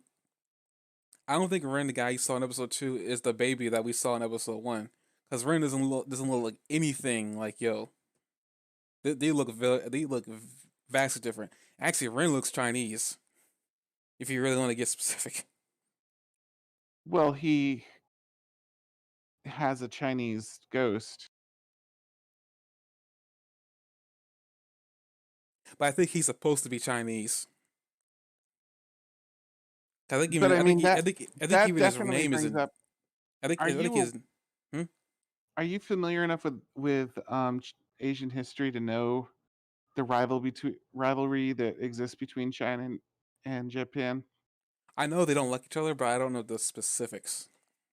They have I know at the very least because I had a friend that was throughout college. I'm still friends with her, but especially throughout college, I had a friend that was Chinese, and one day, like I was showing her an anime, and she just blew up on me and went on this big rampage about the Japanese. And she ended up once she calmed down because she had like a temper that I only saw like 4 times in the entire 20 something years that I've known her. But that was one of the times. And like she gave me a bunch of things to look up, like the rape of Nanking. And basically, from China's perspective, Japan was basically Hitler. Like that's the Asian Hitler was like Japan's forces. Um, and they went into Nanking and did like a surprise attack on it, and they were like throwing babies up the air and catching them on knives, and something like tens of thousands of women were raped and things like that. And that's why they call it the rape of Nanking, because Nanking was the city that they swarmed over. Mm. Um, and there's a huge angsty history that's still pretty fresh, in the same way that Hitler comes up a lot, in the US, with them, and like the same type of rivalry that we had with Germany, even though we're kind of pretty unreasonably good with Germany right now, and Japan for that matter. Considering Pearl Harbor, like China and Japan never really forgave each other, and they have a lot of anger about bad blood between the two of them. If you've ever seen the movie Grave of the Fireflies by Studio Ghibli, like there's a lot outlined in there about Japan during that war, because that takes place during World War II with Japan. Most of that fighting was like between Japan and China. But anyway, I think that historical context is extremely important here, because we have a um, a Chinese ghost fighting a Japanese ghost, and they're opposing warrior types that have fought each other on the battlefield Well, many, I many. mean, I also want to bring up the fact that those two ghosts come from different eras. I want to say I think Amita Maro is older than. Well, I forgot his name. His name Basara? I forgot his name. That's pretty close if it's not it. They come from different eras. I believe he is young. Wait, no, because China is an old country. So maybe Amita Maro is the younger one. I Mm. think. I don't know. I know they come from two different eras though, because like them fighting wouldn't be possible considering that he's a warlord and he's a samurai.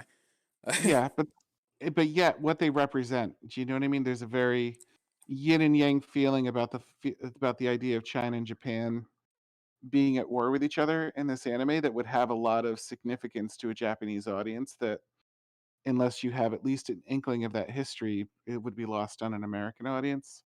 So I felt like that also was kind of bringing up their rivalry. And I hate to use the term racism here, but like setting up the Antichrist as taking a liking to Chinese characters, possibly being raised in China, and having a Chinese warrior looking over him as his little angel over his shoulder, with the other character having a Japanese quote unquote protector slash angel on his shoulder. Quick question. Why? Mm. I guess my question for you is, why are you so sure that Tao Ren is Liz Fulton? Why are you sure that Tao Ren is the twin baby that was given birth? Because like they don't look at all similar. They're about the same age. They could be fraternal twins. Um, it doesn't necessarily. There could be a plot twist that we're going to find out later on why they don't look alike. Maybe they two parents or something. We don't know yet. But the plot line is like so set up for them to be Yeah, but those the two babies looked original twins. similar though. They actually looked similar. They were twins. They even Yeah, but I if forgot one what. went to China and was raised there, and the other one stayed in Japan, But yeah, and they had completely different. They wouldn't change facial orientation. They still look alike. The only thing that'd be different is just the clothing and how they spoke and how they, and how they handle themselves. They wouldn't look physically different. Trying to see a picture of them during the battle so I can see them up against each other side by side. See how drastically different they look from each other, but I'm guessing being the Antichrist would have at least some impact on your physical appearance. Help if I was on the right episode. I'm sitting here like coursing through episode 1.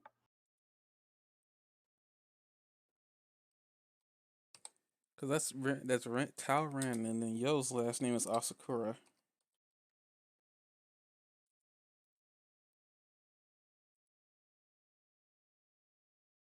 It just seemed like a really fundamental plot point. I mean, yeah, but I don't think Their they're dealing with that personalities right are now. such polar opposites, even with like how ambitious they are. And then later in episode 2, you see him hanging out with the father character. So I would think the good one is at least the good one, given that the father character, like that was in the original series, is training him and older, and has been trying to train him for 4 years, even though he has no idea what's going on. And the guy's really frustrated because He's supposed to save the world, I imagine. I mean, they don't look crazy different. I'm looking at them next to each other right now. It's not like they're drastically different. I mean, I'm looking They at have both of different. them right now, and they're different enough to the point that they can't be siblings. They've got a similar skin color. They have a similar build. They have a similar age. They have a similar height. Um,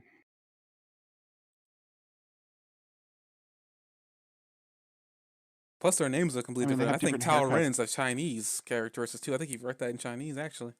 Exactly. So if he was raised in China, like that could be part of the thing that makes them oppositional to each other. Okay, I I mean, don't I think was they trying look to so prevent me different from to me. having to say this. I know they're not. I know for a fact they're not siblings. Okay, then I have to take your word for it. I was trying to prevent myself from having to say that. I was Okay, because I they mean, I believe it, they don't look but similar at all. That's the thing about it. Because Ren, his eyes are yellow. okay, but he's also the Antichrist. If he was, he's got Sith eyes. He's not the Antichrist. Another thing, another thing too. In this, in the opening, you see those two friendly with each other by the end of like the opening song. Like, it's quite clear that they're friends. I mean, even a little bit before that, when they stand together, they're like he's helping them out.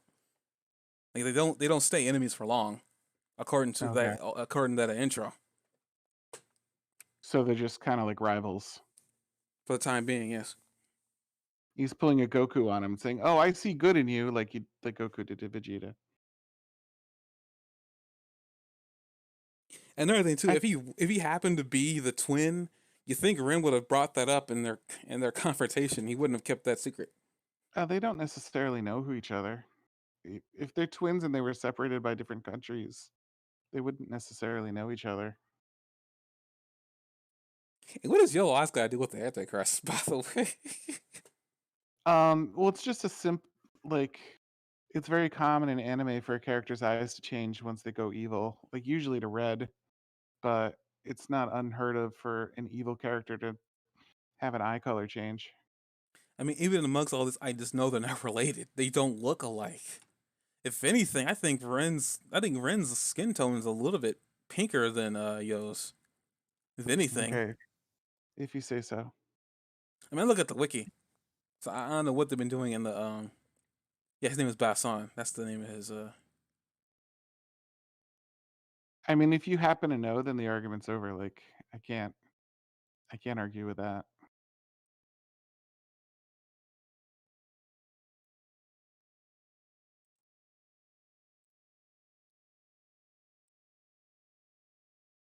I just want to refresh my memory on a lot of this stuff right now in terms of what I do know about characters in that story. I can see arguing like maybe they sent him away, but the thing is though, like I mean, when that baby disappeared, it disappeared of its own volition. It didn't just get sent off. Okay, and I went to China. I mean, it's just not impossible. That's all. If it went somewhere, it went somewhere, right? So just why not China versus anything else? I mean, I guess actually, we get the what's the creator's name? Anyway, I never knew this. Now I always assumed the creator of Shaman King was a female, but I think I might be wrong on that one. I never looked this up. I need to really look this up. I need to know what that name is. I never did learn this.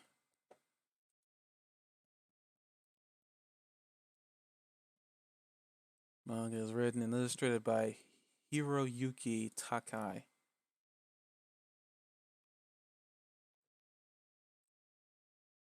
Oh, I thought this person was born in the 1990s. I was like, that's not possible. They have a kid that was born in 1990s. Maybe the kid is the Oh, Antichrist. oh Just dear.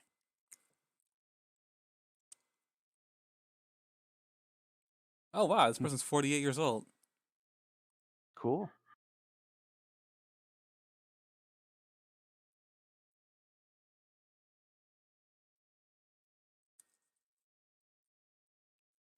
Let's see here. Apparently, this person's taking inspiration from JoJo's Bizarre Adventure.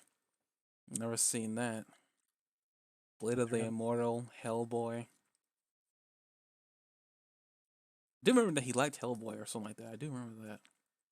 Was it a he or a she? Hold on. Created by early his career. So it's a guy. Okay. Why did I thought it was a female? Whatever. Glad I got that solved. Hmm. Male creator. Don't know why I thought babies are babies. They all look the same to me. Wow. Wow.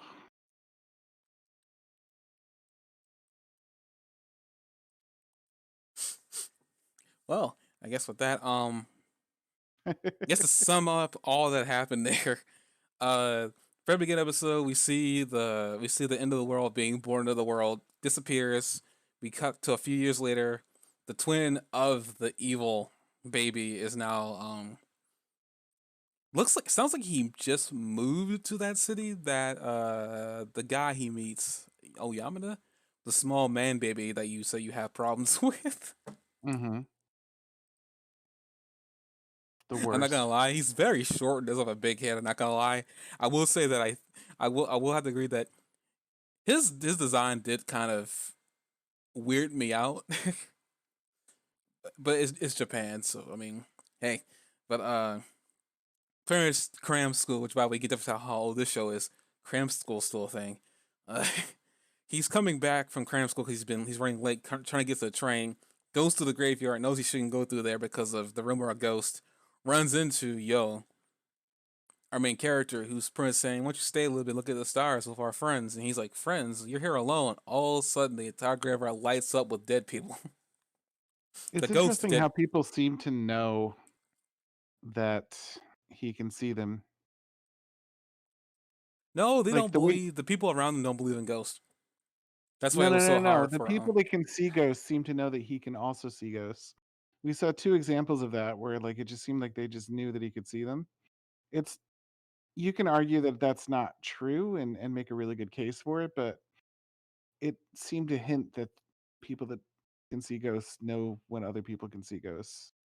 I was gonna say it's probably just a shaman thing, but no, because Yamada isn't a shaman. So I was but guessing that like if you have the potential to be a shaman. I guess I don't remember any um any if he does have any potential in the series. Cause I don't remember. I feel like he Hmm. was just there, if I remember correctly about him. They identify him as like special for being able to see them. So But I even mean, if he Yo says doesn't that if use you can that see ghosts, potential, you're not a bad guy, which isn't really true because we know the original twin baby that he doesn't know about. No, he knows about him. Does he? I don't know. He doesn't. I'm gonna assume he doesn't know He, because he doesn't mention him. Because he also he mentions the doesn't fact that seem he. like the type of person that talks about anything that he doesn't like. This is true. This is the type of guy who doesn't really care for much at all. Uh, Hmm. he wears gog. He Carefree. wears headphones. Yeah, carefully. He wears headphones. Listen to music half the time. It doesn't seem like he's really ever present. But we learned from Yamada. I think that's the reason. Like he has to do that so he can let Ghost. He can let Ghost possess him. But at the Because same time, he doesn't seem to mind it. well, of course not. He's a shaman. I think he the way the when he first met Oyamada, he made it very clear that he doesn't mind being in grave sites and Mm. whatnot.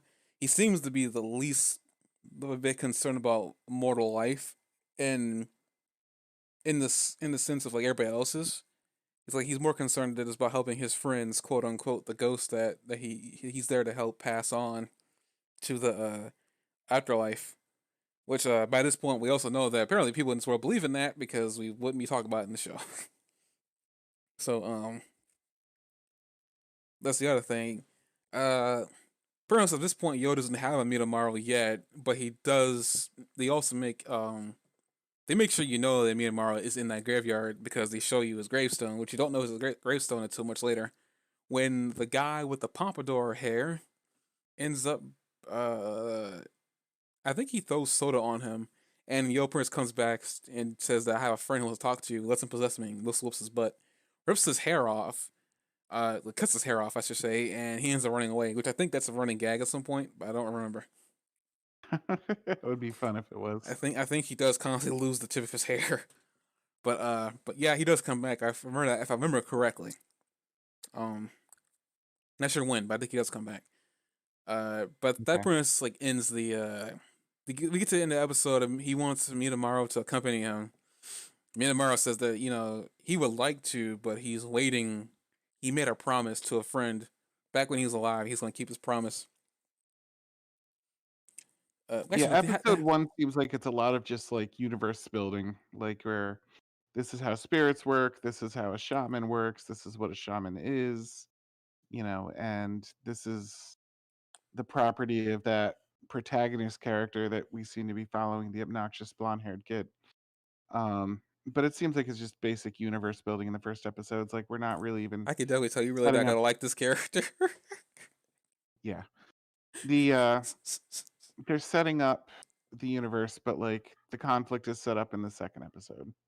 They just want to show that he's competent in the first episode, give him like a jabroni, someone easy to beat so that he can demonstrate his power. If And there's anything I want to make a comparison to, it's like Yo is actually a lot like Goku, but mhm. just way more toned down. Like he is like this is Goku if he was high. I think it's the best way to put it.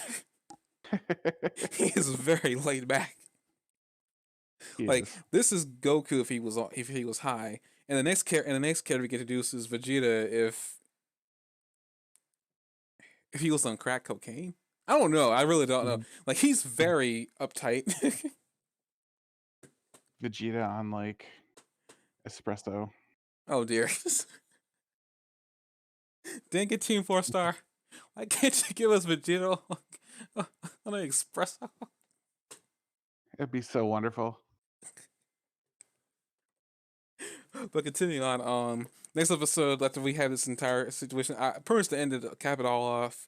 Minamaru managed to keep his promise because Yo ends up finding the ghost of his friend who is ironically tethered to the school because of the sword, the broken hammer. I mean, that's in the school. I guess is their like symbol for their school. I guess I don't know why it's there, but it's there. And Yo has apparently been keeping note of that. Uh, Similar to the part where ends up going back, ends up letting him possess him. He finishes the sword, ends up giving it to Minamaru, who takes the spirit of the sword and adorns it to his side. So I think Minamaru just kills the sword. I guess that's what happens there. Yeah, it Pretty looks much like he giving. goes and builds a sword together and brings it up to him and says, "Here's your sword." And I like that he sort of saves a soul there, and then you see all the other souls floating around, and you're like, "Wow, he's got a lot of work to do to save all these souls." Yeah, fortunately, he doesn't send any more souls to the afterlife. Not so far, but I mean, one in an episode is pretty good, and the other soul's going to be saved when he dies. Like the other guy looks like once he dies, he's got nothing that he needs to do in this world, so he'll be saved. So he saved one, and he's banked one to save later after the guy helps him. I think that's a pretty good start. I'm sorry. I'm just thinking I got two souls to save, but one of them is in the bank because I need to use him to become Shaman King. Yep. What? That guy waited 600 years. He could wait a little more. That's so stupid. But yeah, he ends up becoming his guardian spirit. So they And managed to apparently, it form. doesn't take much to die with your soul not at rest. I mean, that guy was like, "Hey, would you wait here for me?" And he's like, "Yeah, dude, I'll wait for you." And then he died. He's I like, mean, I'm not "Shit." gonna, I'm not I gonna can't- lie to you. I mean, dying in this universe doesn't seem to take a lot to be you tethered, I know, right? and The other apparently guy's you like, don't go. the other guy's And like, "Shit, I said I'd go back." I guess another And thing he's too, probably waiting for me. a lot of the ghost rules that seem to apply in other universes don't seem to apply here too. Such as like if you stay in the human world and you're dead, you don't Mhm. go evil, or something else doesn't happen to you, or you get bound to hell at that point. Like none of that seems to apply here. You can just sit there for all you want, waiting for some friend to come back. Yeah, some sort of weird purgatory thing. So none of the normal rules apply here. But Yeah. pretty much we go in the next episode, and Imagine if you like pulled into McDonald's and you ordered your food and you died before they gave it to you, and that was it. You were just tethered to this world until someone delivered your order to you. I died here trying to get a Big Mac. Damn it! I didn't want Chick-fil-A this bad. Oh, yeah. Jeez. That's an Sorry, I had to inside call joke for Nacho everybody out. that's involved who doesn't know. We're not gonna talk about it, but though inside We're joke. not. But but essentially, the next episode we see Yamada taking that route through the graveyard because now he's cool with it because he's friends with the ghost there, Uh-huh. and thinking we're gonna see we end up seeing another character who Jock has officially adorned the Antichrist. Well, I already I know for a fact that he isn't, but I'm not gonna say any more than that. But pretty much his name is Tao Ren. He ends up telling him that I'm looking for the boy with the samurai ghost. And Ayamada brings up things back to saying that like Yo says that nobody who can see ghosts is bad. Hmm. At this point in the series, we've completely gotten strike out because that's not true. This guy seems very evil. At Yeah. least from the onset. We can clearly see in the intro though he ends up becoming friends with him at some point, not sure when. But that's one thing I would say I don't like about that intro is the fact that they really shouldn't be showing a lot of that. They should wait until like they come up in the show before we can see them in the Yeah, intro. it's funny, but I started watching the intro and I thought it was giving too much away, and I like stopped watching the intro. So the stuff that you were telling me about the intro, like intentionally didn't watch the intro or the outro because I wish you told me that, so I wouldn't have said anything. no, it's I I fine, but I it would have just looked just like it like was packed with I would have just taken the frustration I would have had and just waited. it looked like it was packed with spoilers. So I tried to avoid it once I watched a little bit of it and I'm like, no, this is giving too much away, and then I let it go and I was like, I'll watch it when I'm deeper in the series. They could have done what Hunter did was I think wait until like the episode was over and then show the intro, but I don't know. I forgot Mm, what they did to circumvent that. But Princess Ren is telling I'm looking for the boy with a samurai ghost, and this is I wanna talk with him. And Prince tells do you know of another shaman that that has a Chinese ghost? And Yo's like no I don't know anybody like that. Cut forward to later at night, they get confronted. Well, first they see the kid again, and he's about to get mugged because he decides to walk in front of a car as they're on the street. Classic Vegeta. But mm-hmm. essentially he says like you're this is an eyesore. You're an eyesore. You're killing all the. I forgot what he says about the stars, but it seems the complete opposite of what Yo's idea of the stars was. But you're Mm-hmm. making it impossible to see the stars. You need to die and stuff like that. And as he's about to kill him, pretty much Yo stops him and is pretty much saying that if you want to talk, I'm willing to talk. They have a conversation. He says just lays it out on the line. Says I want your ghost. Yo says no, you're not gonna have him. This is my friend. That ticks him off, saying that ghosts are nothing but tools to shaman. And Mm-hmm. they go through this entire ordeal with like, is it right to use a ghost as a tool, or is it right to be friends with your ghost? And Prince Ren says that it's impossible. They have a fight. Ren overpowers him because like Ren has the ability. And I don't they know who merged the without a H. fusion I don't dance. know who the THG09 is, but that guy is an a hole. Why? What happened? Elastigirl quoted something that I said. Oh, I want your ghost. Jeez. whoa! The But ghost of the most. dang it. Okay, they have a fight, clearly overpowers them, and he says like if you try to be friends with your ghost, you're not gonna be able to utilize an obviously superior ghost is full abilities.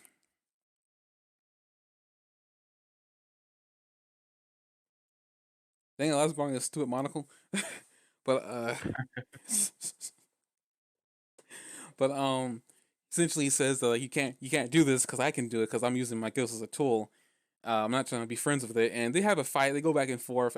Pretty much at the end of the fight, to summarize it all, Yo ends up going 100% with his ghost and ends up using a skill that I guess he couldn't use beforehand, and ends up beating Tao Ren, and this upsets him greatly.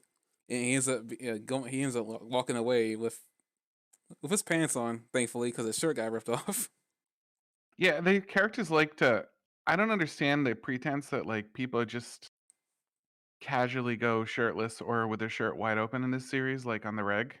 Like you see it in the class, like they're walking into a classroom and like you see the big guy in the background just no shirt on, and then I'm like, oh my god, I thought they were gonna tell him to put his shirt on or something, and then they're like, we'd like to introduce you to a new student. The kid walks out and he's got his shirt unbuttoned, and I'm just like, why is this okay? Like, and is this a cultural thing I'm missing or something? Like, why is everybody just It's a delinquent style. Yo is supposed to look like a delinquent. I mean, even like during the fight and stuff like that, like they show that like his pants are low enough where his like groin line is starting to show, and I don't know how old that kid's supposed to be, but I think it's underage. It's really creepy. Yeah, I try not to look that deep into it because like I just like the show. I like the concept of it at this point, and that's really all I really care about.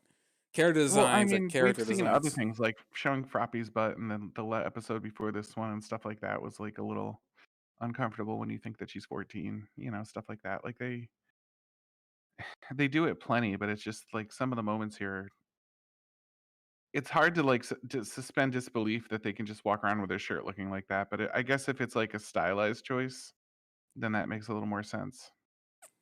I'm used to because I've seen a lot of animes that they have that. I mean, for crying out loud, like they don't do as far as I know. I don't think there's a character like this in this show, but there are others. There's a type. There's a stereotype of a teenage girl called a gal, and they're supposed to be like tan girls who have a lot of piercings over in Japan. It's like a style that girls like to choose, and I believe Hmm. it was a style that came over there because it was mimicking girls over here. So Okay. it was one of those things. That's one of those. It's a choice that a lot of times school kids adopt. Um, it's like one of the things like why you see like one of the things about like one of the things you want to talk about like is the designs of characters.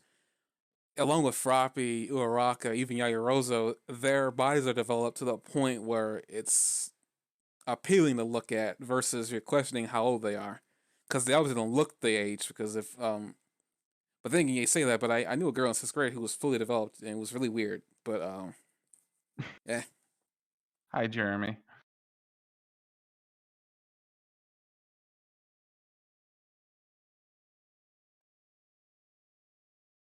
I assume you're reading chat. yeah. See, this is getting creepy. That's why I'm gonna move on to that. But it's just Eliza one Bar. of yeah. So this is getting creepy. That was the last thing he said. Oh, okay. But let's see here. Well, whatever, Uh, Eliza Bar. yeah, that fight, they pretty much Yo wins that fight and nearly gets himself killed. He ends up collapsing because during that fight, he ends up having a flashback to when he was a kid, and Okay. as a kid, he seems to be I guess not more than less unchanged. He isn't as carefree. Well, I take that back. I guess he's more or less unchanged as a little kid. But he essentially doesn't want to be a shaman. This is quite clear. He doesn't want to be a shaman. He doesn't like all the training. He just wants to he just wants to stay home and play video games. It's like that. He doesn't want to have a job and whatnot. Uh, which I guess the number one things I don't really understand too of his character. His character seems extremely lazy, and that much has changed as he's become a teenager. But I guess it's one of those things that is carried on with his character. It's quite clear that he's adept at using using spirits in their full power and whatnot. He's a good shaman based on what we can see. Uh, Mm. I wonder like what power level if there's power levels in this universe with shamans. If there was like an energy that you have to use, I would but imagine their power depends on the spirits they harness and their skill and their like skill to integrate, and probably factors that have not been introduced in the anime yet. possibly. I don't remember much about this show and how the fights go. Um, yeah, they had a flashback. We see a lot of Yo's motivation. He ends up at least based on the flashback, he ends up forgetting about this whole Shaman King thing and ends up waking up realizing that he wakes up in the hospital bed after all Yamada and Amidamaru are like scared that he's dead. Hmm. Especially Amidamaru. That man's dead. He's worried about you being dead. Jeez. But essentially, Yana, like they're in the house. He wakes up, he puts his headphones back on, and saying, "Oh yeah, Shaman King. I forgot about that." And then episode 2 ends with an introduction of another character, introducing the first female character of Shaman King, Yo Asakura's fiance. I forgot her name. I think her name's Anna. Yeah, I think that's right, Anna. And Ayamada, the guy, the dwarf dude, ends up saying, "Who? I don't know who you think you are. They got the wrong room. You know, get out of here." And she slaps him across the room and says, "Don't you ever talk to me like that. I'm Yo's fiance." And I was like, and then they ended right there. And I'm like, Yeah. huh. So at The this last point, minute plot twist is real. Right? I don't know. It's like a plot twist. I'm more say that that's just like random character decided to throw in and give her some importance. They decide that she's supposed to marry him. Well, it's a plot twist if you consider how untethered the character is, and now all of a sudden he's got something tying him down. Never thought about Because that actually. the whole essence of the character is that like everything falls off of him, you know. I mean, well, based on how she walked in with that bag, it seems like he's been running away from her for a while. I imagine it's more like wandering away, but yeah. I see it being Whatever. more like a I mean, Goku even Chi Chi tied kind of down, situation, you know. she hasn't really tethered him down yet. I based on at least how she walked in, it seemed like she was like, "It's about time I found you," type of thing. The way she wandered in, Mm-hmm. like she didn't even announce herself. She just kind of walked in and just said, "Like, what are you doing laying on your backside?" Like, I guess another comparison I can make is that's Chi Chi. But if Chi Chi Yeah, had more backbone, totally Chi Chi. scarily Chi Chi. But yeah. But she walks in and she introduces herself, and that's about it. Uh, don't remember much about her. Um, based on again the intro, she has pearls. I guess as her weapon. Don't know what that does. So I really don't know her significance towards Yo, other than that there's an arranged marriage, and she seems fine with it. I guess another thing too, she seems really fine with being in an arranged marriage. I guess she doesn't really care. Maybe that's another thing why she's with Yo. She doesn't care herself. Mm-hmm. I guess she could be carefree in her own way. I guess we'll learn more about that in episode 3. I guess because that's where they're hopefully gonna pick up. Yeah, she Unless seems this, just more stubborn about the marriage than anything, I think. So obviously, like we found a new version of a rival that she's gonna be like, you know, and Chi Chi like. I did jeez. immediately think of Chi Chi. I mean, I already thought about TJ because it's just like the whole wife thing and main character and on the marriage that either they didn't agree to or they didn't or they don't want. Mm-hmm. In Goku's case, he accidentally agreed to a marriage. Don't know what happened with Yo and her. You said in the 14, I believe, like you said. So at some point, their parents must have like arranged, families must have arranged a marriage, something like that. And based on where this show is probably placed in timeline, it probably makes sense that there be arranged marriages for kids that young too. So, eh. But I think that's about it for that. That was the review for both series. I can't wait to watch more Shaman King because I've been waiting for this reboot. So I heard about this reboot a year or two ago. That's mostly what I'm excited for because I want to see what the original story was about because I know according to the creator, he wasn't happy about the original take on the series. So we'll figure out what happens there. Most people probably I say believe you. that a creator getting involved with a series is a bad thing, but I don't think so. Film Alchemist turned out pretty good. What turned out good? Full Metal Alchemist Brotherhood, the reboot to the original FMA. If you may, you may. Guess with that, gonna end the podcast here because I don't know how to segue from that. Hey, Uh, Game Hunter, you think uh Frappy tastes like chicken?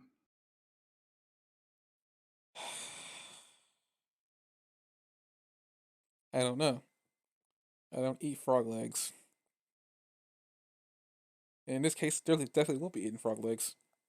I was trying to give you a segue to immediately end of stream. Yeah, didn't work. Apparently not. You're like intriguing. I had frog legs on my honeymoon with Jesse, just because we had a place that served them, and I thought that was interesting. And they tasted like they smell, and it was disgusting. I don't think they were made right, but they tasted terrible. Ba-da-ba-ba-da-ba-da-ba-ba. We're ending the stream now.